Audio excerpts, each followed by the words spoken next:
السلام عليكم ورحمة الله وبركاته. بسم الله الرحمن الرحيم. الحمد لله رب العالمين حمدا كثيرا طيبا مباركا فيه والصلاة والسلام على رسول الأمين وعلى آله وصحبه أجمعين أما بعد. സഹോദരങ്ങളെ, നമ്മളുടെ ഖുർആൻ ലേണിംഗ് ക്ലാസ്സിൽ ഇന്നു മുതൽ ഇൻഷാ അല്ലാഹ് സൂറത്തുൽ ബഖറ നമ്മൾ പഠിക്കാൻ പോവുകയാണ്. സൂറത്തുൽ ബഖറ മദീനയിൽ അവതരിച്ച ഒരു സൂറത്താണ്. 286 ആയത്തുകളുള്ള ഈ സൂറത്താണ് പരിശുദ്ധ ഖുർആനിലെ ഏറ്റവും വലിയ സൂറത്ത്. സൂറത്തുൽ ബഖറയുടെ മിക്ക ഭാഗവും നബി സല്ലല്ലാഹു അലൈഹി വസല്ലമയുടെ മദീന കാലഘട്ടത്തിന്റെ ആദ്യ സമയങ്ങളിൽ അവതരിച്ചതാണ്. വളരെ ചുരുക്കം ചില ആയത്തുകളാണ് നബി സല്ലല്ലാഹു അലൈഹി വസല്ലമയുടെ അവസാന കാലങ്ങളിൽ സൂറത്തുൽ ബഖറയിൽ ചേർത്തത് അവതരിച്ചിട്ടുള്ളത് നമുക്ക് കാണാൻ കഴിയുക. പരിശുദ്ധ ഖുർആൻ എടുത്തു പരിശോധിച്ചു കഴിഞ്ഞാൽ ഖുർആനിലെ ഓരോ സൂറത്തിലും അവിടെ വിവരിക്കപ്പെട്ടിട്ടുള്ള ഏതെങ്കിലും വിഷയത്തെ സൂചിപ്പിക്കുന്നതോ അതിൽ പ്രത്യേകം വന്നിട്ടുള്ള ഏതെങ്കിലും വാക്കുകളെ സൂചിപ്പിക്കുന്നതോ ആയ പേരുകളിലായിരിക്കും മിക്ക സൂറത്തുകളും അറിയപ്പെടുന്നത്. വളരെ ചുരുക്കം ചില സൂറത്തിന് അവിടെ പ്രതിപാദ്യ വിഷയത്തെ സൂചിപ്പിക്കുന്ന പേരുകൾ ഉണ്ടായിരിക്കുന്നതും നമുക്ക് കാണാം. എന്നാൽ സഹോദരങ്ങളെ, ഇവിടെ പരിശുദ്ധ ഖുർആനിലെ 2-ാം അധ്യായമായ ഈ സൂറത്തിന് ബഖറ അഥവാ പശു എന്ന പേര് വരുവാൻ കാരണം ചരിത്രത്തിൽ ഇസ്രായേല്യരിൽ കഴിഞ്ഞുപോയ പശുവുമായി ബന്ധപ്പെട്ട ഒരു സംഭവം വിവരിക്കപ്പെട്ടിട്ടുള്ളത് കൊണ്ടാണ് എന്ന് നമുക്ക് കാണാം. ഇൻഷാ അല്ലാഹ് അത് ആ സന്ദർഭത്തിൽ അവിടെ എത്തുമ്പോൾ നമുക്ക് ആ വിഷയം, അതിന്റെ ചരിത്ര പശ്ചാത്തലവുമൊക്കെ നമുക്ക് പഠനവിധേയമാക്കാം.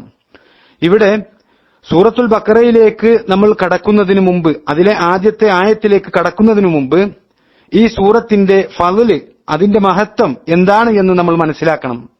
അബൂ ഹുറൈറ റളിയല്ലാഹു അൻഹു നിവേദനം ചെയ്യുന്ന ഒരു ഹദീസിൽ നമുക്ക് കാണാൻ കഴിയും, അല്ലാഹുവിന്റെ റസൂൽ സല്ലല്ലാഹു അലൈഹി വസല്ലമ പറയുകയാണ്, ലാ തജ്അലൂ ബുയൂതകും മകാബിറ, നിങ്ങൾ നിങ്ങളുടെ വീടുകളെ മക്ബറകളാക്കരുത്. ഇന്നശ്ശൈത്വാന യൻഫിറു മിനൽ ബൈത്തി അല്ലദീ തുഖറഉ ഫീഹി സൂറത്തുൽ ബഖറ, നിശ്ചയം സൂറത്തുൽ ബഖറ പാരായണം ചെയ്യപ്പെടുന്ന വീട്ടിൽ നിന്ന് ശൈത്വാൻ വിരണ്ടോടുന്നതാണ് എന്ന് ഇമാം മുസ്ലിം രേഖപ്പെടുത്തിയ ഹദീസിൽ നമുക്ക് കാണാൻ കഴിയും. സഹോദരങ്ങളെ, ഇവിടെ നബി സല്ലല്ലാഹു അലൈഹി വസല്ലമ പഠിപ്പിക്കുന്നത് എന്താ?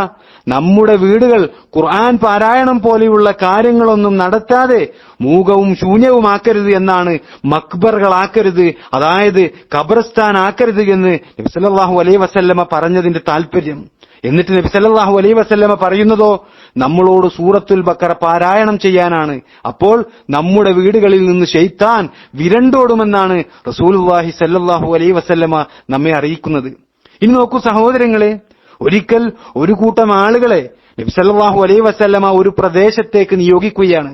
ആ സമയം അവരിൽ ഒരു അമീറിനെ നിശ്ചയിക്കുന്നതിന് വേണ്ടി അവരിൽ ഓരോരുത്തർക്കും ഖുർആൻ പാരായണം ചെയ്യാനുള്ള കഴിവ് നബി സല്ലല്ലാഹു അലൈഹി വസല്ലമ പരിശോധിക്കുകയാണ്.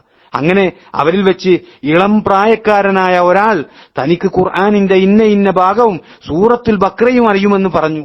ആ സമയം നബി സല്ലല്ലാഹു അലൈഹി വസല്ലമ പറയുകയാണ്, നിങ്ങളുടെ കൂടെ സൂറത്തുൽ ബഖറയുണ്ടോ? എന്നാൽ പോയിക്കൊള്ളുക, നിങ്ങൾ ഇവരുടെ ഈ ദൗത്യ സംഘത്തിന്റെ അമീറാകുന്നു എന്ന് നബി സല്ലല്ലാഹു അലൈഹി വസല്ലമ പറഞ്ഞത് ഇമാം തിർമിദിയും ഇബ്നു മാജയും ഹാക്കിമും നസായിയും ഒക്കെ ഉദ്ധരിക്കുന്ന ഹദീസിൽ നമുക്ക് കാണാൻ കഴിയും. ഇബ്നു കസീർ റഹിമഹുല്ലാഹ് അദ്ദേഹത്തിന്റെ തഫ്സീറിൽ ഈ ഹദീസ് എടുത്ത് ഉദ്ധരിക്കുന്നുണ്ട്, ഇതിന്റെ സൂറത്തുൽ ബഖറയുടെ ശ്രേഷ്ഠത വിശദീകരിക്കുന്നതിന് വേണ്ടിയിട്ട്. ഒന്ന് നോക്കൂ സഹോദരങ്ങളെ, സൂറത്തുൽ ബഖറ അറിയുമെങ്കിൽ ആ പ്രായം പോലും പരിഗണിക്കാതെ ഈ ദൗത്യ സംഘത്തിന്റെ അമീറായിരിക്കണം എന്ന് നബി സല്ലല്ലാഹു അലൈഹി വസല്ലമ തീരുമാനിക്കുകയാണ് എന്നർത്ഥം. അത്രമാത്രം പ്രാധാന്യം സൂറത്തുൽ ബഖറക്കുണ്ട് എന്നുള്ളതാണ് ഇത് അറിയിക്കുന്നത്.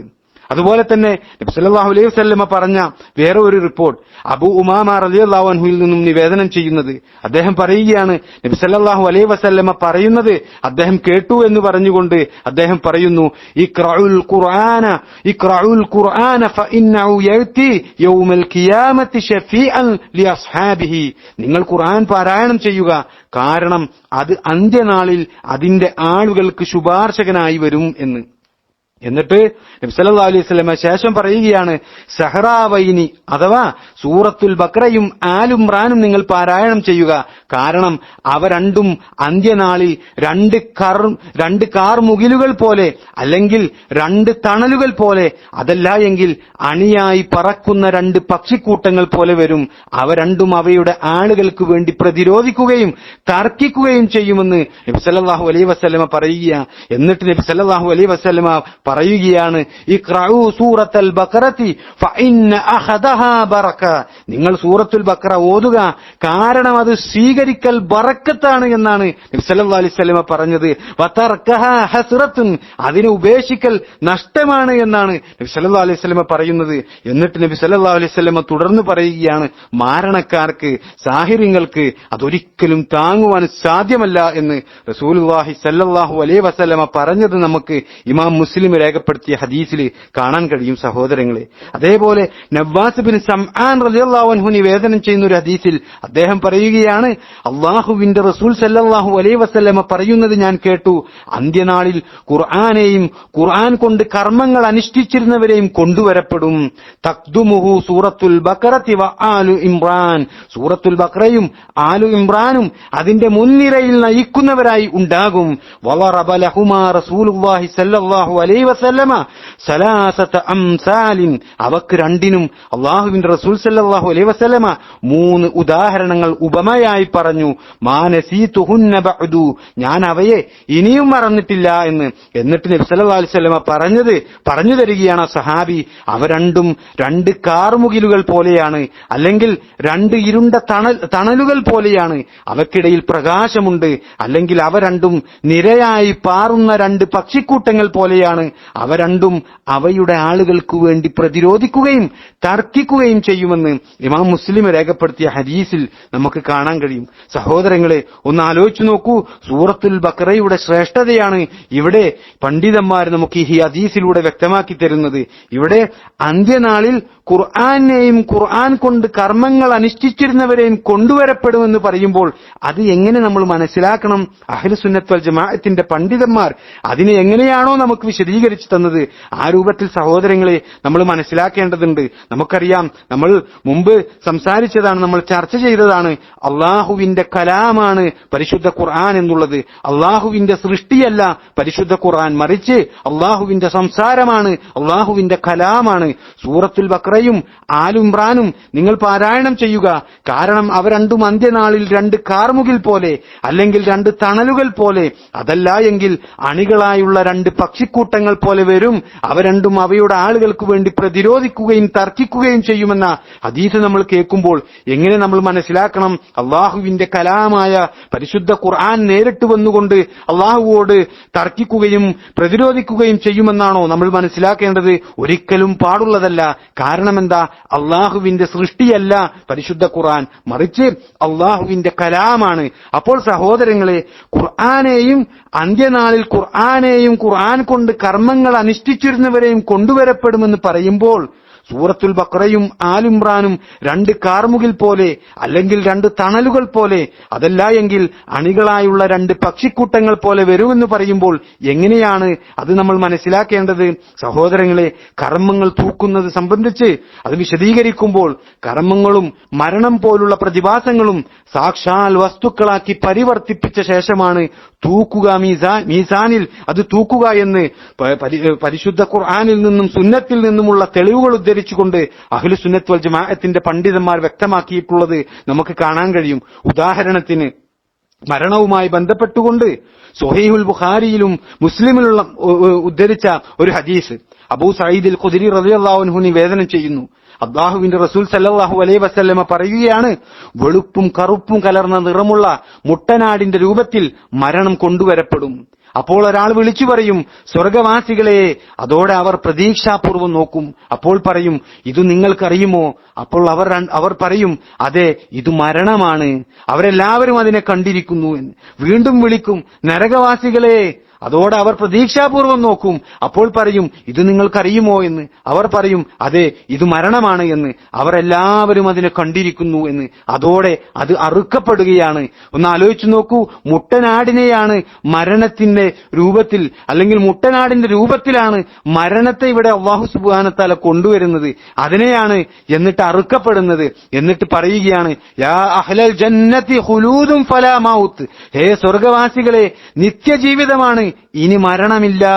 യാ അഹ്ലൻ നാരി ഖുലൂദുൻ ഫലാ മൗത്ത്, ഹേ നരകവാസികളെ, നിത്യജീവിതമാണ്, ഇനി മരണമില്ല എന്ന് ബുഖാരിയും മുസ്ലിമും രേഖപ്പെടുത്തിയ ഹദീസിൽ കാണാം. ഇവിടെ നോക്കൂ സഹോദരങ്ങളെ, മുട്ടനാടിന്റെ രൂപത്തിൽ മരണമെന്ന പ്രതിഭാസത്തെ കൊണ്ടുവരപ്പെടുകയാണ്. ഖിയാമത്ത് നാളിൽ കർമ്മങ്ങൾ തൂക്കുന്നത് വിശദീകരിക്കുന്ന വിഷയം സംസാരിക്കവേ ഷെയ്ഖ് ഹാഫിദ് അൽ ഹക്കമി റഹിമഹുല്ലാ തന്റെ മആരിജുൽ ഖബൂൽ എന്ന ഗ്രന്ഥത്തിൽ പറയുകയാണ്. ഇമാം തിർമിദി പറയുന്നതായിട്ട് അദ്ദേഹം ഉദ്ധരിക്കുന്നു. എന്താ ഇമാം തിർമിദി റഹിമഹുല്ലാ പറഞ്ഞത്? ഈ ഹദീസുമായി, ഈ വിഷയവുമായി ബന്ധപ്പെട്ടുകൊണ്ട് ഇമാം തിർമിദി റഹിമഹുല്ലാ പറയുകയാണ്, പണ്ഡിതന്മാരുടെ അടുക്കൽ ഈ ഹദീസിന്റെ അർത്ഥം ഖുർആൻ പാരായണത്തിന്റെ പ്രതിഫലം വരുമെന്നാണ്. ഇപ്രകാരം ഈ ഹദീസിനെയും ഇതുപോലെയുള്ള ഹദീസുകളെയും ഖുർആൻ പാരായണത്തിന്റെ പ്രതിഫലം വരും എന്നാണ് ചിലർ വിവരിച്ചത്. നബി സല്ലല്ലാഹു അലൈഹി വസല്ലമയിൽ റിപ്പോർട്ട് ചെയ്യപ്പെട്ട നവ്വാസിന്റെ ഹദീസിൽ അവരുടെ വിവരണത്തെ അറിയിക്കുന്നതായ ഭാഗമുണ്ട്. നബി സല്ലല്ലാഹു അലൈഹി വസല്ലമ പറയുന്നു, ഖുർആൻ കൊണ്ട് ദുനിയാവിൽ കർമ്മങ്ങൾ അനുഷ്ഠിക്കുന്നതായ ഖുർആനിന്റെ ആളുകൾ വരും, കർമ്മങ്ങളുടെ പ്രതിഫലം വരും എന്നതിന് ഇതിൽ തെളിവുണ്ട് എന്ന് പറയുകയാണ്. ഹദീസിന്റെ ബാഹ്യം അറിയിക്കുന്നത് പോലെ വരുന്നത് കർമ്മം തന്നെയാണ് എന്ന് പറയുന്നതിനും തടസ്സമില്ല. എന്നാൽ വരുന്നത് അള്ളാഹുവിന്റെ കലാമാണ്, വചനം തന്നെയാണ് എന്നത് ഒരിക്കലുമില്ല. അള്ളാഹു എന്നിന്റെ കാവൽ. കാരണം അള്ളാഹുവിന്റെ കലാം അത് അള്ളാഹുവിന്റെ സിഫത്താണ്, സൃഷ്ടിയല്ല. മീസാനിൽ വെക്കപ്പെടുന്നതാകട്ടെ ദാസന്റെ, അള്ളാഹുവിന്റെ അടിമയുടെ കർമ്മവും പ്രവൃത്തിയുമാണ് എന്ന് ആരാ വിശദീകരിക്കുന്നത് സഹോദരങ്ങളെ? ഇമാം തിർമിദി റഹിമഹുല്ലാ പറഞ്ഞതായിട്ട് പണ്ഡിതന്മാർ ഉണർത്തുകയാണ് എന്നർത്ഥം. അതേപോലെ തന്നെ നമുക്ക് മറ്റൊരു ഹദീസിലും കാണാൻ കഴിയും, സത്യവിശ്വാസിയുടെ ആത്മാവിനെ പിടിക്കുന്നതും ഖബർ ജീവിതവും നബി സല്ലല്ലാഹു അലൈഹി വസല്ലമ വിശദമായി വിശദീകരിക്കുന്ന ഒരു ഹദീസുണ്ട്. ഇമാം അഹ്മദ് റിപ്പോർട്ട് ചെയ്ത ഹദീസ്. അതിന്റെ അവസാന ഭാഗത്ത് നമുക്ക് കാണാൻ കഴിയും, ഖബറിൽ കിടക്കുന്ന സത്യവിശ്വാസിയായി മരണം വരിച്ച വ്യക്തിയുടെ അടുക്കലേക്ക് നന്നായി വസ്ത്രമണിഞ്ഞ സുമുഖനായ ഒരാൾ പരിമിളം വീശി അവിടേക്ക് കടന്നു വന്നുകൊണ്ട് പറയും, സന്തോഷിച്ചോളൂ, ആനന്ദകരമായതെല്ലാം താങ്കൾക്ക് വേണ്ടി സജ്ജീകരിക്കപ്പെട്ടിരിക്കുന്നു, താങ്കൾക്ക് വാഗ്ദത്തം ചെയ്യപ്പെട്ട ദിവസമാണിത്. അപ്പോൾ അദ്ദേഹത്തോട് ചോദിക്കും, നന്മകൾ കൊണ്ടുവരുന്ന മുഖമുടയവരെ, താങ്കൾ ആരാണ് എന്ന്. അപ്പോൾ അദ്ദേഹം പറയും, ഞാനാണ് അങ്ങയുടെ സൽക്കർമ്മങ്ങൾ. അപ്പോൾ അദ്ദേഹം വിളിച്ചു പറയും, രക്ഷിതാവേ, ആ കിയാമത്ത് നാളൊന്ന് വേഗമാക്കിയാലും എനിക്കെന്റെ കുടുംബങ്ങളിലേക്കും സമ്പത്തിലേക്കും തിരിച്ചു ചെന്ന് സുഖമായി ജീവിക്കാമല്ലോ എന്ന് ആ സ്വർഗത്തിന്റെ വക്താവായ ആൾ പറയുമെന്ന് നബി സല്ലല്ലാഹു അലൈഹി വസല്ലം പറയാ.